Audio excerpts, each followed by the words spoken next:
Come on a relaxing day trip by sea and by rail for a foodie adventure on a heritage train. Be wined and dined while taking in coastal views on Victoria's Bellarine Peninsula. Hi, I'm in the Docklands in Melbourne. Today we're going to be travelling on the Q train, which is a luxury dining train type experience on a heritage railway. First we have to get there, which involves catching a ferry. We're going to be catching Port Phillip ferries to Portarlington. Then hopping on a bus to get to the train station. Come along and find out what it's like. The Q train operates on the Bellarine Peninsula southwest of Melbourne, not far from Geelong. It can easily be done as a day trip from Melbourne, and using the ferry makes for a very relaxing and varied journey. The ferry leaves from Docklands Ferry Terminal at the western edge of Melbourne's CBD. Port Phillip Ferries operates 2 fast catamarans. Today we're travelling on the Geelong Flyer, which is named after a pre-war express train. The ferry is 36 metres long, was built in 2019 and can carry 403 passengers. We leave the Melbourne skyline behind. Our journey to Portarlington will take about 70 minutes. You can see here the ferry terminal is located behind Docklands Stadium. We'll make our way down the Yarra River, out into Hobson's Bay and across Port Phillip Bay to the town of Portarlington, a gateway to the historic towns and surf beaches of the Bellarine Peninsula. These ferries feature a licensed cafe, bike racks, charging stations and Wi-Fi. This bridge opened in 1999 and is named after Victoria's longest serving Premier, Sir Henry Boult. It's a perfect day for a trip like this.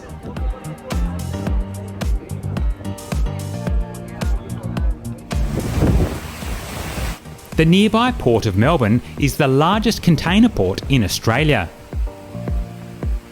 Once we're out into the bay, we pick up speed, up to 28 knots. We can see a cruise ship in Port Melbourne. Let's find out more about where we're heading. About 70,000 people live on the Bellarine Peninsula, but the number doubles during peak periods in summer. By the 1850s, the peninsula was known as the granary of the colony, with transport by sea because of the poor roads. But in 1879, one of Victoria's earliest branch lines was built from South Geelong to Drysdale and Queenscliff. This is the line we're travelling on today. We're now coming into Portarlington. A pier was first constructed in Portarlington in 1859 after a petition from local farmers demanding access to a public jetty. And it quickly became an important port of call for the network of steamers plying Port Phillip Bay, both for goods and passengers. We can see Port Phillip Ferry's other vessel docked here, named Bellarine Express. That catamaran is 2 years older than ours, dating from 2017. The breakwater is a popular spot for anglers. The breakwater was extended in 2016 to create a calmer harbour.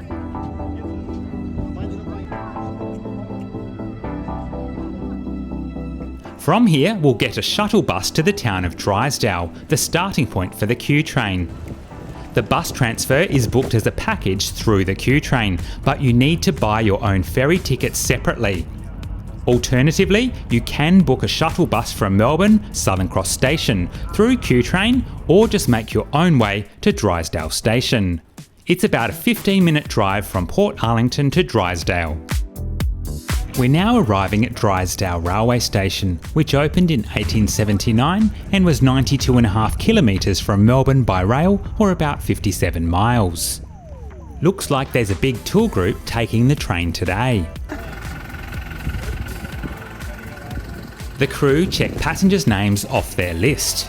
We're at Drysdale Station and we're hopping aboard the Q train in first class. Today the sun's really intense, hence the umbrella. After checking in, passengers are invited to get a welcome drink on the platform. There's beer, Prosecco and punch. The carriages used on the Q train date from the 1950s. They were originally built for Queensland Rail for use on long distance trains including the Sunlander, a train running between Brisbane and Cairns until 2014, when it was replaced by the Spirit of Queensland. Here's how they looked while still in use by Queensland Rail.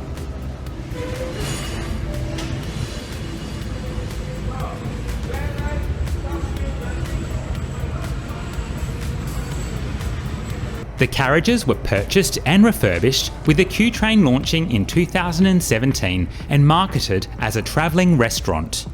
There are two classes of travel: Q class, which is an open dining experience, and there's first class, which is in a private compartment with tasting-sized beverages matched to each course, as well as complimentary tea and coffee.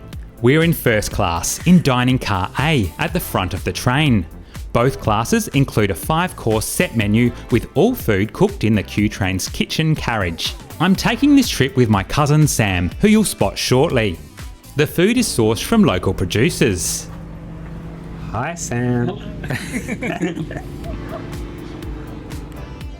There are 7 compartments in this carriage.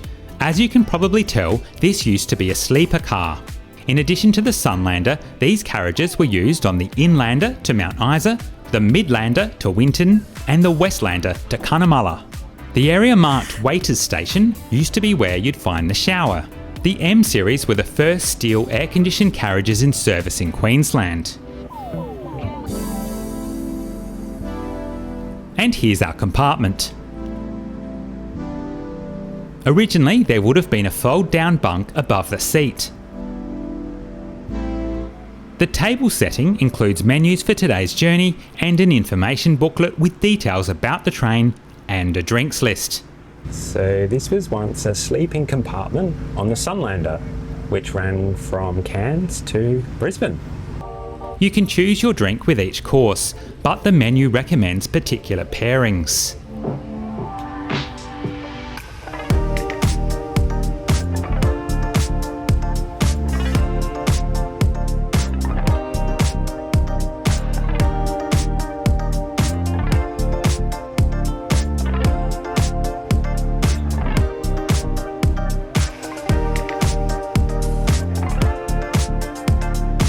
We depart a few minutes behind schedule. Nowadays, the Bellarine Railway is narrow gauge, the same gauge as most railway lines in Queensland, where the carriages came from, whereas most lines in Victoria are broad gauge.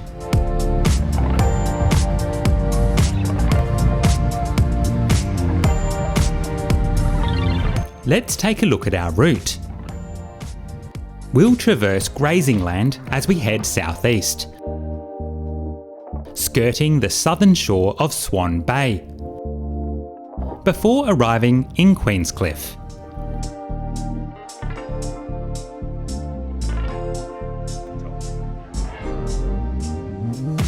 There's an extensive choice of beers, ciders and wines, most produced locally. There are also cocktail and non-alcoholic options. Feel free to pause if you want to take a closer look.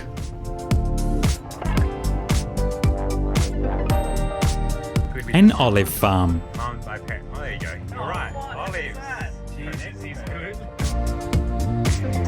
A remnant from the cabin's sleeper days.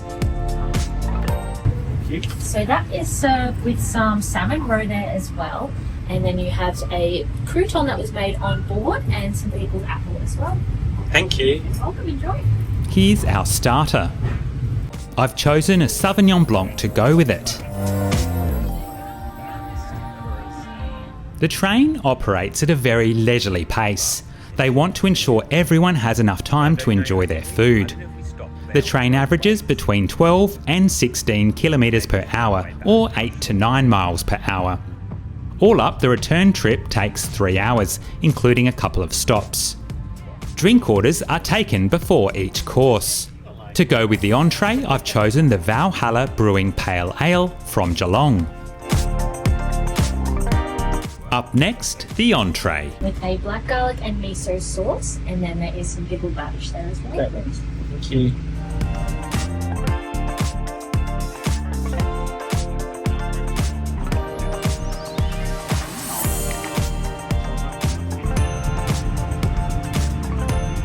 Time for our first stop. Suma Park was not a stop on the original line. It was built in 1996 by the Bellarine Railway. This is the Q-Class bar and dining car. There's a mix of 2-person and 4-person tables here. And as the name says, a bar. This stop allows the crew to catch up with meal preparation, given the railway line is relatively short. Suma Park Estate is close by and features a vineyard and homestead, often used to host weddings. We're at Suma Park, where we have a 10-minute stop to stretch our legs on the platform. The Bellarine Railway between South Geelong and Queenscliff closed in November 1976, but it reopened between Queenscliff and Lakers Siding just 3 years later, thanks to the work of the Geelong Steam Preservation Society, which acquired narrow gauge locomotives in 1968. The Society re-gauged the line from broad to narrow gauge, and in 1980 reopened the line to Drysdale, the route we're taking today. The Bellarine Railway became Victoria's first tourist railway run entirely by volunteers. That's the extent of the line today, 16 kilometres long. The remainder of the line to South Geelong fell into disuse and is now part of a rail trail. Here's the power car that keeps the lights and air conditioning on in the passenger cars. I think that's our signal to return to the train.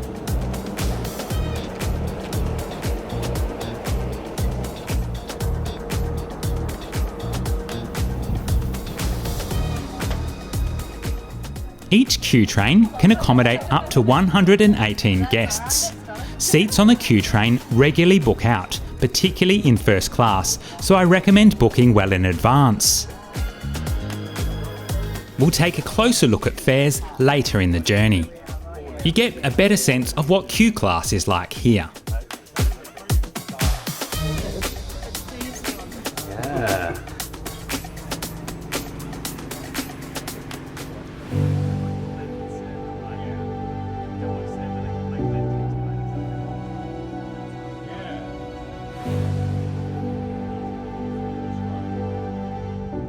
We reach what is arguably the most scenic part of the route, Swan Bay, a shallow coastal lagoon. This wetland supports nearly 200 bird species.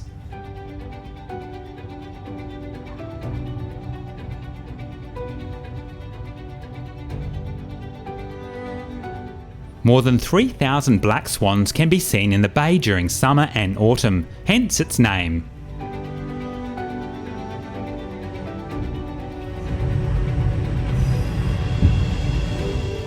It's a stinking hot day, so I've gone for the mocktail, sparkling lemongrass and ginger, which is very refreshing.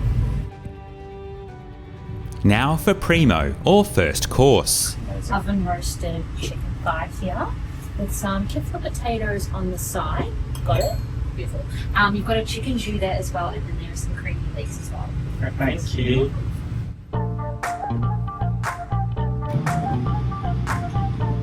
Good.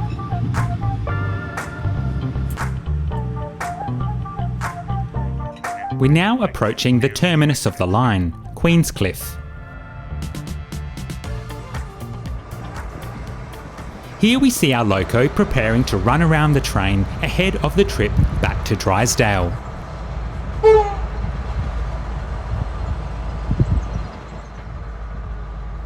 We're being hauled by an Emu Bay Railway 11 class locomotive. This loco was built by Walkers Limited in Maryborough, Queensland in 1971. It was used to haul ore trains on Tasmania's rugged west coast, based out of Burnie.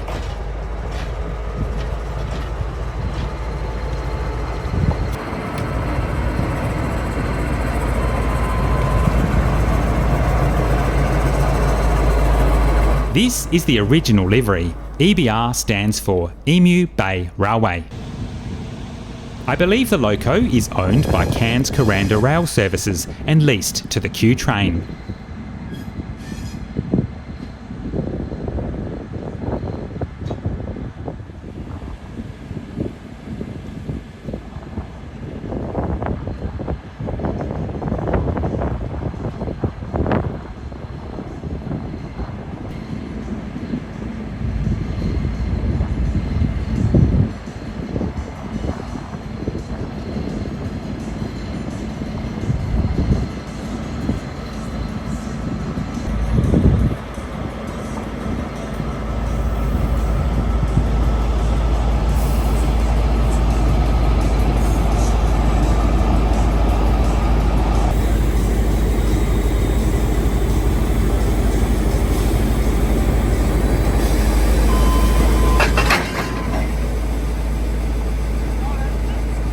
welcome to Queenscliff, which was the end of the Queenscliff branch railway line, and the station opened in 1879. The station's impressive infrastructure includes a 122 metre platform, or 400 foot. The timber station building, with its unique architectural elements and vintage appeal, was constructed in 1881. This region was popular with day trippers until the end of World War I. However, the rise of a local bus service led to a decline in passenger traffic, with the passenger service cut in 1931, other than an occasional Sunday excursion train. The line saw a revival during World War II, carrying mines from the nearby Swan Island military base. But after the war, goods services were cut back to once a fortnight. The station continued to handle goods until 1973, with the line closing in 1976. Back on board, ready for our next course. This time I've gone for the Flying Brick apple cider from Wellington, near Geelong.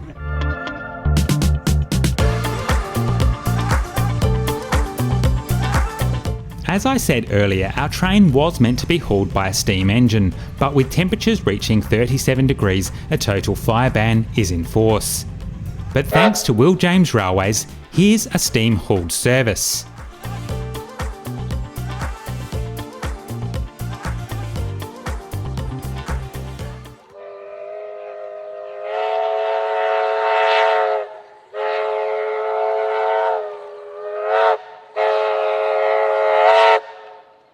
This is an ex-South African Railways Class 24 locomotive, 3620, built in Glasgow in 1949. Although originally powered by coal, it was converted to burn waste oil in 2003.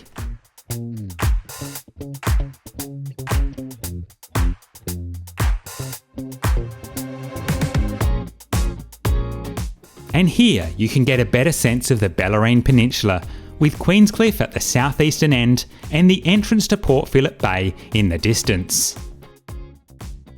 From Queenscliff you can catch a ferry to Sorrento on the Mornington Peninsula.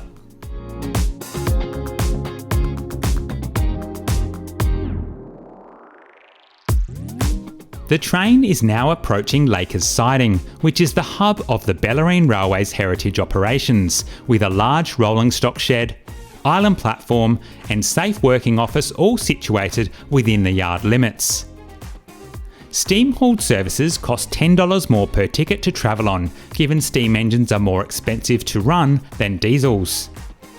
Given the steam train couldn't run today, we are given a $10 per person voucher to spend on additional drinks. A big thanks to Will James for this footage. I recommend checking out his videos on YouTube. Back on board, it's time for Secondo, second course. With a ginger and sweet potato emulsion, and then there's also some Chinese broccoli and a bush tucker there as well. Thank you. After this, the crew takes coffee orders to accompany dessert. Latte? Yeah. There we go.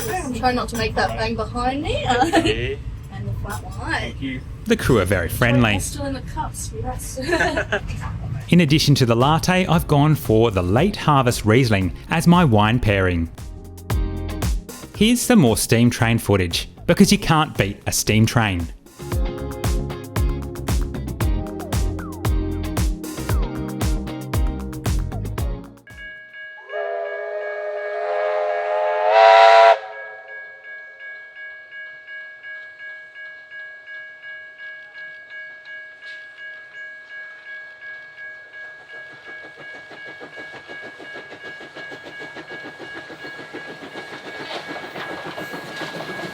And almost as good as a steam train, dessert. Vanilla creme brulee with some fresh berries, fresh berries on top, and then a beautiful biscotti with Otways walnuts on the side. Lovely, thank you. All the food is really good.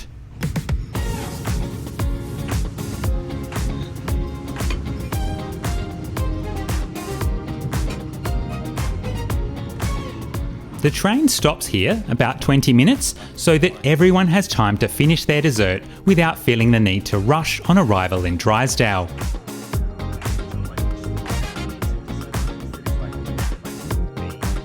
Overall, I'd say this is more of a food experience on a train rather than a railway experience with food.